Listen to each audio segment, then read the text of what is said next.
आती है, उस हवाले से सारा कुछ काम किया जाता है। होना ये नहीं चाहिए, आपकी एक्सपर्टीज पे काम होना चाहिए, उस एक्सपर्टीज की रोशनी में आपके जितने भी जो आपकी प्रमोशंस होती हैं वो होनी चाहिए। अब यहाँ पर भी ये हुआ, एक डायरेक्टर स्पोर्ट्स, या आप सिंपल से छोड़ दें, अगर एक रिपोर्टर स्पोर्ट्स का होता है उस पर इतनी जिम्मेदारी होती है, सारे दिन में इतनी बीट्स होती हैं और उसको कवर करना पड़ता है कि उसके पास सर उठाने की फुर्सत नहीं होती। जबकि डॉक्टर साहब माशाअल्लाह अपनी काबिलियत की वजह से 3-4 ओहदों पर और की ओहदों पर विराजमान थे। जब आपके पास इतने की ओहदे हों और आपके पास एक decision power, hiring and firing की आपके पास सहूलत मौजूद हो, आपके पास कैपेसिटेट हो आप उस तरह के, तो इस तरह के जो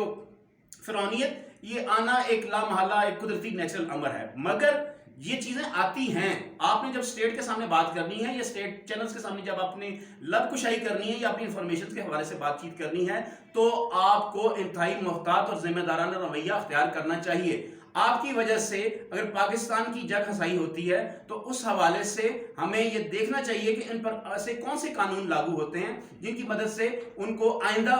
एक एग्जाम्पल सेट की जाए, एक प्रेसिडेंट सेट किया जाए, जिसकी मदद से आइंदा ऐसे वाकयात ना हो। अगर एक आम इंसान छोटी सी गलती करता है किसी भी टीवी चैनल में, इवन अगर कोई एंकर या कोई छोटी सी गलती कर जाता है तो उसकी गोशुमारी की जाती है और उसको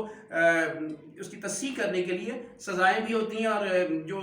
फाइन्स वगैरह होते हैं वो चलते हैं। ये एक सिस्टम का हिस्सा है। इसकी की वजह से आज हमारा मीडिया एक इंतहाई अहम, जिम्मेदार और एक ऐसी जगह पर मौजूद है जहां पर उसकी मिसाल दी जा सकती है, क्योंकि ये लोग ऐसे लोग हैं, इंडिजिनसली मेड ये जर्नलिस्ट हैं, इनके पास कोई रिफ्रेशर कोर्सेज उन्होंने नहीं किए और उसके बाद जब ये आते हैं और ये अपनी इंफॉर्मेशन और अपनी रिसर्च टीम के साथ एक बहुत क्वालिटी के प्रोग्राम कर जाते हैं। अब आते हैं शोएब अख्तर की तरफ। शोएब अख्तर को हम उस वक्त से कवर कर रहे हैं जब इन्होंने जब क्रिकेट शुरू की थी और इस दौरान मुख्तलिफ हालात और वाक़यात के दौरान इनको रिटायर भी किया गया, इनको मुख्तलिफ मैचेस में रोका भी गया और उस दौरान भी हमने इनकी प्रेस कॉन्फ्रेंसेस अटेंड की। उस वक्त शोएब एक इमेच्योर सी पोजीशन, माइंडसेट इनका हुआ करता था, मगर हमने फॉलो किया कि with in the passage of time Shoaib ने न सिर्फ अपने आप को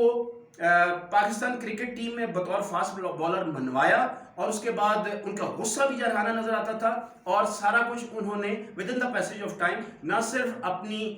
जो उनका टेस्ट का रिकॉर्ड है या फिर उनका वनडे का रिकॉर्ड है या T20 का उनका रिकॉर्ड है, उसमें उन्होंने दुनिया के बताया कि मैं कुछ हूं। खैर, जहां तक बातचीत आ जाती है शोएब के, हमने दूसरे मुख्तलिफ इंटरव्यूज भी देखे, उसमें शोएब एक इंतहाई पुख्ता ज़हन के मालिक हैं और पाकिस्तान के अवाम के साथ बातचीत करने में यद तुला रखते हैं, बहुत अच्छे तरीके से बात करते हैं और किसी भी किस्म की कोई बात हो वो